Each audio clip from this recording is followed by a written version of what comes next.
go over this. Bill Vickery at 726 Speedway, sometimes known as Rose Avenue. About the traffic, we have an officer at the top of the hill again over here by the old bread store, I guess it's Simmons. He's told me he's been instructed to give leeway on the 25-mile-an-hour there. And we have one north of town. But the problem is, we have people going up Rose Avenue northbound out of town doing 60 miles an hour by the time they get by Mr. Higgins. They come off that stop sign there, they go through 4 gears by the time they hit my house a block away. They run south on Rose Avenue, 40, 45 miles an hour, and the brake lights don't come on until they're at the second house from the stop sign. If they even slow down at the stop sign. They run that stop sign, you can sit there and see 10 cars a day just blow through it that never touch their brake lights. Or either that's whoever's doing the inspection is doing a really poor job and they don't have brake lights. And you can sit on BC's porch and watch them go eastbound on Lafayette where it crosses McCormick. They blow right through that stop sign and down the hill. And if anybody's been over by Mr. Davis' house, that's a blind corner. You can't see anything until you actually get into the intersection.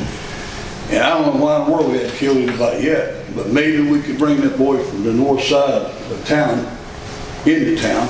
And I don't want anybody slapped up against the wall or nothing, but this is just crazy. You can't blow down that street that fast, and it seems like the worse the weather is, the worse they drive. And as far as the water, there's a pipe coming out of the bank of the stream where it meets Agnes right there, and it shoots water sometimes all the way across that stream. And a dropout from Del Carnegie came by today and told me that's a blowout line for the 2 houses on Agnes Street.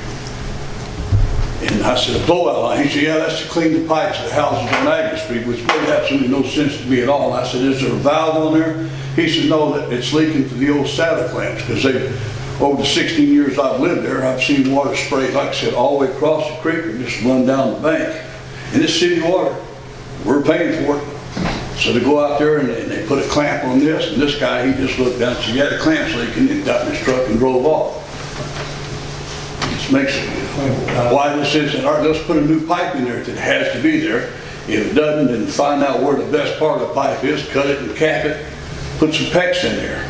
Well, I think Ms. Birchie made a note on that. I'm sure she'll. But that pipe is leaked. Miss Reed used to live in that house right there, the White House on Agnes.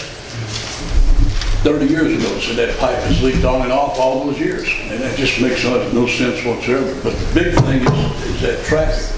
And the fact that these people just don't respect the stop sign. Again, she will bring it to the. Remember BC's car? If you ever saw the side of his car where he didn't respect the stop, and somebody reminded him of that, he got real lucky. It could have been the other side of the car, and we wouldn't have BC that soon. All right, thank you, Mr. Victor. Like I say, I'm sure Ms. Birchie's taking notice in that police chief and the public works or water department will be made aware of these 2 situations. All right, thank you, sir. Thank you.